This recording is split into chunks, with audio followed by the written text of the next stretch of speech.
अस्सलाम वालेकुम वरहमतुल्लाहि वबरकातुहू। बिस्मिल्लाहिर्रहमानिर्रहीम। अल्लाह के नाम से शुरू करेंगे जो बड़ा मेहरबान और निहायत रहम करने वाला है। पारा नंबर 25 और सूरा अल-हक़ाफ़ की आयत नंबर 1। हामीम तंजीलुल किताबि मिनल्लाहिल अज़ीज़िल हकीम, यानी हामीम उतारी गई है ये किताब अल्लाह की तरफ से जो सब पर गालिब बहुत दाना है। और नहीं पैदा फरमाया हमने आसमानों और ज़मीन को और जो कुछ इनके दरमियान है मगर हक़ के साथ, यानी आसमानों और ज़मीन की तख्लीक बेमकसद और महज खेल तमाशा नहीं, बल्कि इसमें अनगिनत हिकमतें हैं और मुद्दत मुकर्ररा तक कफ़ार इस चीज़ से जिससे इन्हें डराया जाता है रूगर्दानी करने वाले हैं।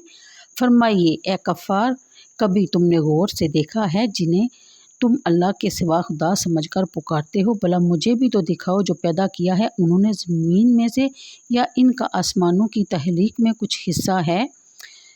फिर बयान फरमाया गया, लाओ मेरे सामने कोई किताब जो इससे पहले उतरी हो या कोई दूसरा इल्मी सबूत अगर तुम सच्चे हो तो। और कौन ज़्यादा गुमराह है इन बदबख्त से जो पुकारता है अल्लाह को छोड़कर ऐसे माबूद को जो क़यामत तक इसकी फरशियात कबूल नहीं कर सकता और इनके पुकारने से ही गाफिल है।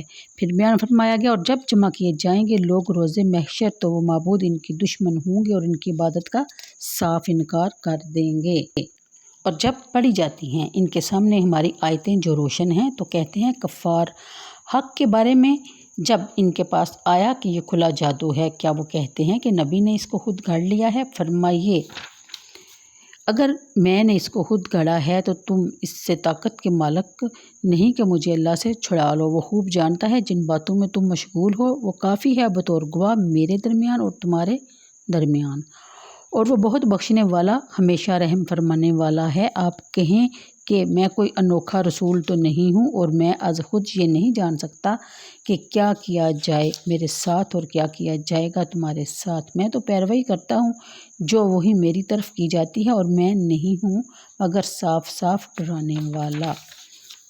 ये तो था तर्जमा सूरा अल-हक़ाफ़ की पहली 10 आयतों का। अब देखते हैं तफसीर के मुताबिक कफ़ार की मुखालफत अपने शबाब पर है। वह बड़ी शद्दोमत से इस बात का इनकार कर रहे हैं कि कुरान अल्लाह का कलाम है। सूरा जासिया की तरह यहाँ भी सूरत का इफ्तिताह करते हुए बड़ी फसाहत और बलागत से बता दिया कि यह अल्लाह ताला की किताब है। वो अल्लाह ताला जो अजीज़ भी है और हकीम भी। इस कुरान पाक की हर आयत इसकी इज़्ज़त और इसकी हिकमत की गवाही दे रही है।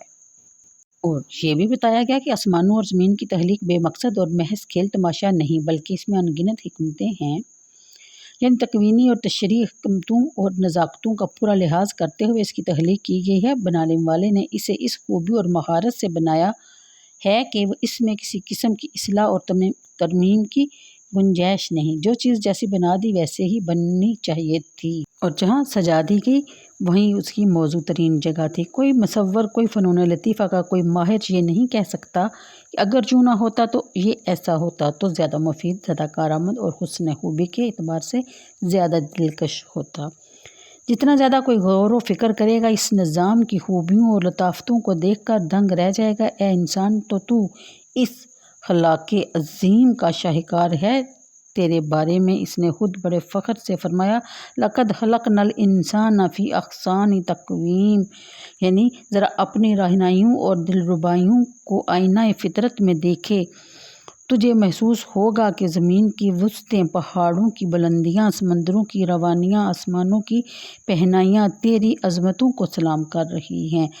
तू इनमें न खो जा, तू मखदूम है खादम न बन, तू मतलूब है तालब न बन। अगर तालब बनना है तो इसका बन जिसने तुझे ये हुस्न, ये रहनुमाई अता फरमाई। सुबहान अल्लाह। अगली आयत के मुताबिक आजल मुसम्मा फरमा कर बता दिया कि इस जहाँ की कोई चीज़ हमेशा रहने वाली नहीं।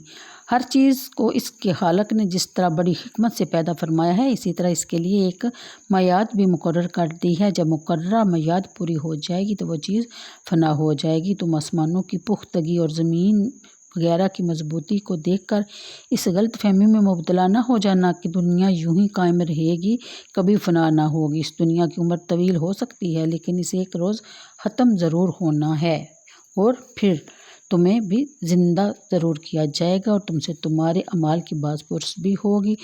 اگلی آیت میں مشرکین کو جو بڑے زور و شور سے اپنے بتوں کی عبادت کیا کرتے تھے اور اگر اس پر انہیں ٹوکا جاتا تو وہ بہت برہم ہو جاتے تھے۔ ان سے پوچھا جا رہا ہے کہ جن کو تم نے معبود بنا رکھا ہے، اللہ تعالیٰ کی عبادت کو چھوڑ کر تم نے ان کی پوجا پاٹ شروع کر رکھی ہے، کیا اس کی کوئی معقول وجہ بھی تم بتا سکتے ہو؟ کیا قرآن زمین کی کسی چیز کے وہ خالق ہیں؟ آسمان کی افرینش میں کیا ان کا کوئی حصہ ہے؟ اگر تمہارے پاس کوئی تحریری ثبوت ہے تو پیش کرو۔ اگر تم خود اس بات کا اعتراف کرتے ہو کہ اس وسیع و غریض کائنات کی ہر چھوٹی بڑی چیز کا خالق اور مالک اللہ تعالیٰ ہے، تو پھر اس خالق حکیم کو چھوڑ کر کسی پتھر، کسی بے روح یا ذی روح شے کی پوجا کرنا کتنی بڑی حماقت ہے۔ پھر ان سے پوچھا جا رہا ہے اگر تمہارے بتوں نے زمین اور آسمان کی تخلیق میں کچھ حصہ لیا ہے تو اسے دلیل سے ثابت کرو۔ قرآن کریم کو تو تم تسلیم نہیں کرتے، آخر اس سے پہلے بھی کئی آسمانی کتابیں نازل ہوئی، ان میں سے کسی میں یہ لکھا ہوا دکھا دو کہ تمہارے فلاں بت یا فلاں معبود نے زمین اور آسمان کی فلاں چیز بنائی۔ اگر تم اس قسم کا کوئی حوالہ کسی آسمانی کتاب سے نہیں دکھا سکتے تو چلو کوئی عقلی ثبوت ہی پیش کر دو۔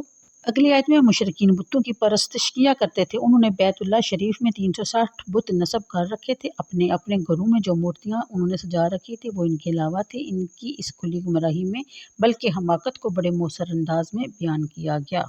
پھر بیان فرمایا گیا کہ انصاف اور عقل مندی کا تقاضا تو یہ تھا کہ یہ آیت ربانی کو سن کر اپنی ہٹ درمی سے باز آ جاتے، حق کو قبول کر لیتے ہو اور ان کے دونوں جہان سنور جاتے، لیکن ان بدبختوں نے الٹا یہ کہنا شروع کر دیا کہ یہ صاف صاف جادو ہے۔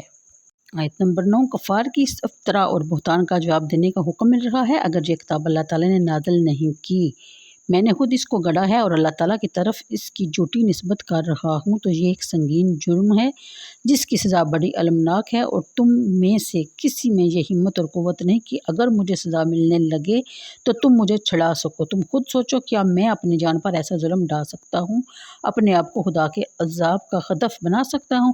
ہرگز نہیں، ہرگز نہیں۔ تم بھی یہ سمجھ لو کہ جو مذاق تم کر رہے ہو اور جس شغل میں تم لگے ہوئے ہو اللہ تعالیٰ اس کو جانتا ہے اور تمہاری اس بہتان تراشی کی سزا تمہیں ضرور ملے گی۔ تو مجھے دیجیے اجازت، ویڈیو اگر نہ بھی پسند آئے تو اس کو لائک اور شیئر کر دیا کریں۔ اللہ حافظ۔